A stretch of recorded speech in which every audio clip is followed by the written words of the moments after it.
Cara, vamos cancelar nosso acordo, tá? Eu não vou mais fazer ciúmes do meu marido. Quero ele de volta, eu vou descer lá embaixo, vou pedir ele desculpa, vou falar que isso tudo foi mentira. Achei perdido dinheiro. O que antes era sagrado, hoje é tratado como algo descartável. Vivemos em uma sociedade onde a lealdade é trocada por egoísmo, no primeiro sinal de dificuldade. E o que nos destrói por dentro passou a ser aplaudido como o novo normal. Existe uma praga silenciosa se espalhando por todas as camadas da sociedade, transformando nossa busca por liberdade em uma escravidão invisível de desejos passageiros. Se você sente que o mundo está perdendo o sentido e que as relações se tornaram puramente comerciais, você não está apenas observando o caos, você está vendo os sintomas de uma crise muito mais profunda. Por que a maldade parece se multiplicar mesmo com tanto avanço tecnológico? Como é possível encontrar uma alegria que não dependa do que temos no bolso? E qual é o segredo para não sermos consumidos pela podridão desse sistema? Para entendermos como chegamos a este colapso, precisamos olhar para a raiz dessa decadência. Mas antes, se inscreva no canal, deixe seu gostei no vídeo, compartilhe, porque não estamos buscando apenas por like, estamos em busca de pessoas. Para entendermos como chegamos a esse ponto de colapso, precisamos olhar para a raiz do problema, o afastamento do homem em relação a Deus. A desordem que vemos nas ruas, nas notícias e nos lares é o fruto direto de uma humanidade que decidiu se desconectar da fonte da luz e da verdade. Quando nós afastamos dessa fonte, tudo o que resta é a confusão, a desordem e, eventualmente, uma podridão que consome tanto a moral quanto o espírito. Ao longo do tempo, testemunhamos uma inversão de valores sem precedentes. O que antes era considerado sagrado, a família, a honestidade intelectual, a amizade genuína e respeito mútuo, tornou-se algo descartável em nome da conveniência pessoal. Vai querer ficar com ele mesmo? É o Felipinho, né? Você vai querer tocar ele por mim, mano? Só o Celinho para de ir embora. Ela tá contigo? Hã? Tá contigo ela? Vivemos em uma era onde a lealdade é trocada por egoísmo no primeiro sinal de dificuldade, refletindo uma sociedade que perdeu seus pilares sólidos para se apoiar em fundamentos de areia. Essa trajetória humana é marcada por uma escravidão invisível, a busca incessante por desejos e prazeres imediatos. Aproveite bastante os prazeres da vida. Afinal, não é esse o sentido da vida terrena? Quanto maior os prazeres desta vida, mais feliz será no outro mundo. Quanto maior os prazeres desta vida, a vida glamourosa no palácio era também vazia. Deve haver um caminho do meio à busca da verdade, um caminho do meio entre os prazeres da vida e as dores dos exercícios ascéticos, abandonando os extremos. Quanto maior os prazeres desta vida, mais feliz serei no outro mundo. Será que este sentimento não seria a manifestação do apego mundano ainda oculto no meu coração? Você é o demônio. As pessoas correm atrás de satisfações rápidas, sem medir as consequências a longo prazo, ignorando que estão se tornando prisioneiras de suas próprias vontades. Eu traí e me arrependi. Eu morei com ele durante 10 anos. Ele foi o primeiro homem da minha vida. A gente se dava bem. A gente fazia as coisas juntos, a gente era muito feliz. Mas eu fui na onda das minhas amigas. As minhas amigas falavam que relacionamento era coisa do passado, que a vida boa era a vida de curtição. E eu muito nova, sem experiência, muito emocionada, eu fui na onda delas. O pecado que a Bíblia descreve como um caminho para a destruição passou a ser aplaudido e chamado de normal pela cultura moderna, obscurecendo a visão do que realmente traz paz à sua alma. A análise da progressão dessa decadência mostra que os corações estão se endurecendo conforme o afastamento de Deus aumenta. A Bíblia nos alerta em Jeremias capítulo 17, versículo 9, que enganoso é o coração mais do que todas as coisas e desesperadamente corrupto. Quem o conhecerá? Esse diagnóstico bíblico explica por que, mesmo cercados de tecnologia e informação, a maldade parece se multiplicar, pois a corrupção reside na essência do homem que rejeita sua origem divina. Você se identifica ainda como cristã de tradição protestante? Há uma igreja específica? A minha tradição é protestante, eu só me esforço muito em me desvincular do que popularmente se tem como evangélico hoje em dia, porque eu acredito que o próprio termo se tornou algo muito associado a coisas que eu não acredito. Então, por exemplo, observando toda a associação que a igreja teve com política, então generalizou o ser evangélico para coisas que eu não compactuo. Podemos comparar essa podridão moral a uma praga silenciosa que se espalha por todas as camadas da sociedade. Ela não começa com grandes desastres, mas nos detalhes do dia a dia, no colega que trai a confiança, no vizinho que espalha fofoca ou na busca constante por status e poder. Sem perceber, muitos aceitam essa realidade como um novo normal, adaptando-se a um ambiente espiritual viciado e esquecendo que fomos criados para algo muito mais puro e elevado. Você ainda mantém alguma conexão pessoal com Deus mesmo pós-igreja? É muito louco isso. Como eu fiquei muito conhecido na internet por causa do personagem Pastorzão e eu ser um cara muito ativo na igreja, quando eu comecei a me posicionar contra a ideologia, contra a sistemática e contra a manipulação que a igreja evangélica as pessoas questionam muito esse lance da minha relação com Deus. Mas eu vejo Deus todo dia, tá ligado? Eu vi Deus ontem, ele era uma mulher trans que tava passando fome e eu paguei o almoço dele, tá ligado? Semana passada eu paguei uma esfirra pra ele tinha 13 anos. Esses dias eu ajudei Deus com 60 anos de idade, tá ligado? Eu tinha até dinheiro dessa vida. A sociedade atual trocou valores eternos como a humildade e a gratidão pela vaidade que o mundo rotula como sucesso. Quando a amizade com o mundo se torna prioridade, o resultado inevitável é a inimizade com os princípios de Deus. Essa decadência não é apenas um fenômeno social, mas uma crise espiritual profunda onde o ter e o parecer sufocaram o ser, deixando um rastro de vazio e corações desesperados por uma verdade que o mundo não pode oferecer.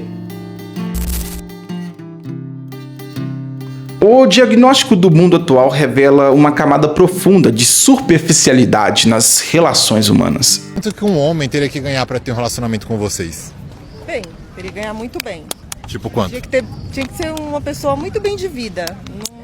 Não ia querer uma assalariada, não. Teria que ganhar muito bem. Por quê? Porque sim. Porque eu acho importante. E o que você tem a oferecer para essa pessoa? Eu. Boa, né? Já vale muito, né? Já vale muito. Eu custo caro. Eu me banco. E eu custo muito caro para pegar um assalariado, porque uma mulher custa caro, né? Hoje, as amizades são frequentemente baseadas em interesses, status ou conveniências financeiras. Quantas vezes vemos conexões se desfazendo no momento em que alguém perde o seu poder ou a sua posição social? Isso é o reflexo de uma sociedade que valoriza o que o outro pode oferecer, em vez de quem o outro é realmente, tornando o amor genuíno uma raridade em meio a um mar de manipulação. A normalização do pecado atingiu um nível onde a maldade é rotulada como liberdade ou viver o momento. Vocês são um casal de relacionamento aberto, é isso? Aberto. Totalmente aberto. E como funciona esse negócio de aberto? Você beija ela e eu não ligo. Ele é corno manso. Manso não. Tu gosta de ver outro cara barulhando ela? Eu nunca vi, eu só deixo. Não, ele vê sim, você Às vê vezes, sim. às vezes. Ele adora. Não, assim também não, assim já é demais. É normal. Eu beijo ela. Você beija ela e ela volta pra mim. Corno manso. Olha aí. E ela voltou pra mim, ó.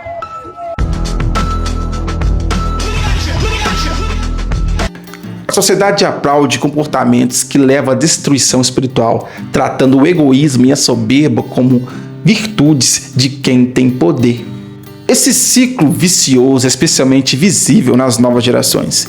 Crianças aprendem desde cedo a competir e invejar, enquanto jovens buscam validação externa, desesperada em redes sociais, e adultos justificam corrupção sistemática em nome do sucesso pessoal. Diante dessa podridão, a resposta cristã não é o isolamento, mas o não conformismo. O chamado é para não se moldar pela imagem deste mundo, que é cheio de falsidade e corrupção. mas passar por uma transformação radical através da renovação da mente. Este processo permite que o indivíduo experimente a vontade de Deus, que é boa, agradável e perfeita, em vez de se deixar arrastar pela correnteza de uma cultura que busca apenas aquilo que é passageiro. É essencial diferenciar a felicidade real da felicidade momentânea que o mundo vende. A alegria mundana é dependente de circunstâncias externas, dinheiro no bolso, likes em uma foto ou um momento de prazer fugaz, e por isso sempre termina em vazio. Melg help, meu amor. Querida, é por essas e outras. Melg... Melg help. Pega um impinge, pega uma coceira no chibio, pega um negócio, um tétano. É por você que eu tô aqui. Por mim não, querida. No meio da lama. Eu, hein? É pra minha mãe. Olha. É por você. Que eu lhe amo demais. Você vai roubar meu coração. Olha. Mel, e às vezes um psiquiatra resolve, meu amor. Não me mande embora, não sou sua amante. Sou sua mulher e veio lhe buscar. Ah, daí, cão. Já a plenitude que vem da presença de Deus é constante e sólida, não dependendo de fatores externos para existir. Como diz os Salmos, capítulo 16, versículo 11, na presença de Deus há plenitude da alegria e delícias perpetuamente, algo que nenhum status social pode comprar. A chave para essa liberdade verdadeira, curiosamente, está na disciplina e no autocontrole. Ao contrário que muitos pensam, a disciplina cristã não é uma prisão, mas uma ponte para a autonomia espiritual. Dependendo da igreja, mano, o cara entra ali, é como se ele estivesse caindo no Arapuca, onde vão engaiolar a cabeça dele, mano. Se ele não fizer o que o pastor determinar, ele está indo contra Jesus. Ele está indo contra Deus. Ele vai ser punido, o filho dele vai adoecer, ele vai ter que pagar remédio. É a mesma chantagem que eles fazem para você pagar o dízimo. É melhor, eu ouvi essa frase, mano. É melhor você pagar o dízimo do que ter que comprar remédio pro seu filho se ele adoecer, né? Quando você domina seus próprios desejos e vontades, você deixa de ser escravo do consumo, da vaidade e dos impulsos momentâneos. Paulo de Tarso ilustrava isso ao dizer que esmurrava o seu corpo e fazia dele seu escravo para não ser reprovado. Ter domínio próprio é a base que sustenta a fé em um ambiente que tenta nos corromper a cada segundo. Um exemplo histórico e poderoso dessa felicidade, independente das circunstâncias, é o caso de Paulo e Silas na prisão. Mesmo acorrentados, injustiçados, em um lugar de dor, eles cantavam hinos e louvavam a Deus. Isso demonstra que a alegria do cristão não pode ser roubada pelas paredes de uma cela ou pela podridão da sociedade, pois ela está ancorada em algo eterno. Eles não eram prisioneiros do ambiente, pois suas mentes e corações estavam livres na presença divina. As Escrituras são categóricas ao traçar o limite entre o seguidor de Cristo e o sistema do mundo.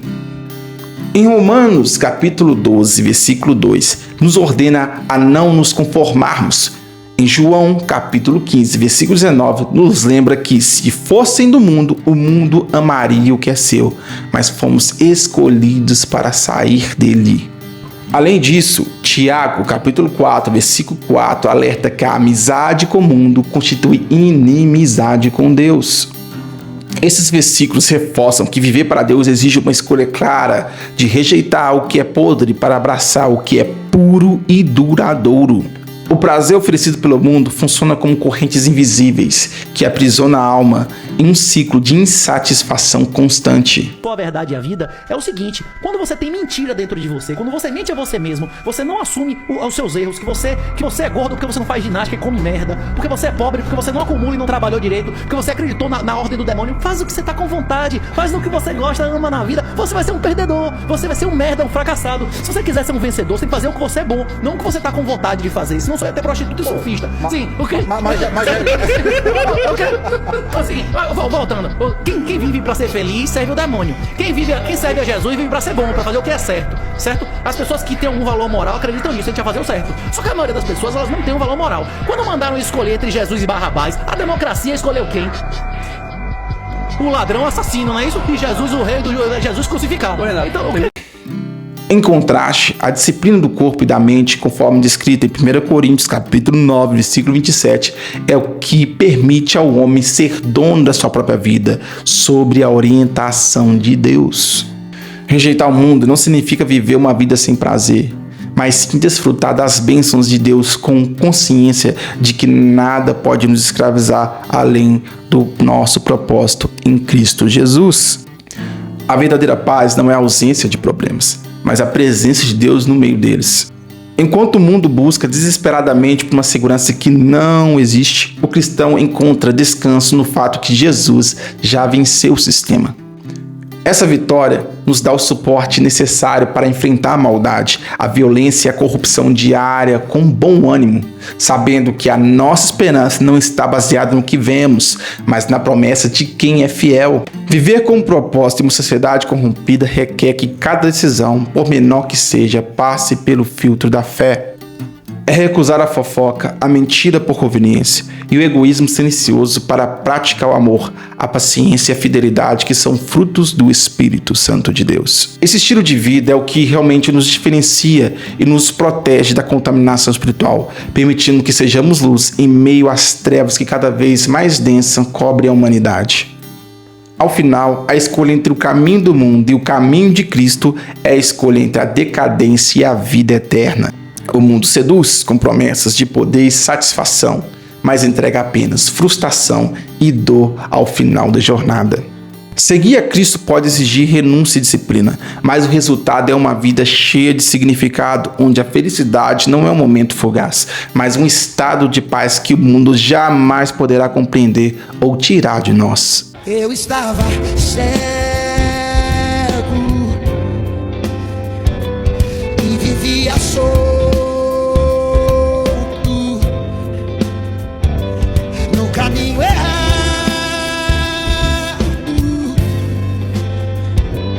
mas Jesus me achou. Quem foi achado por ele aí também? Deixa eu ver. Me deu um abraço.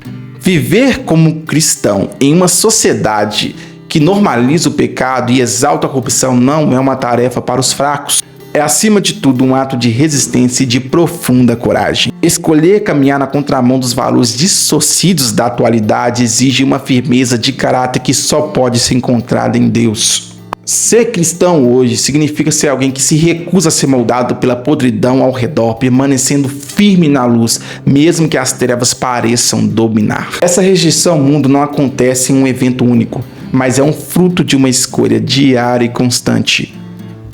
Cada dia apresenta uma nova oportunidade para decidir entre o caminho passageiro e o eterno, entre o egoísmo e o amor genuíno.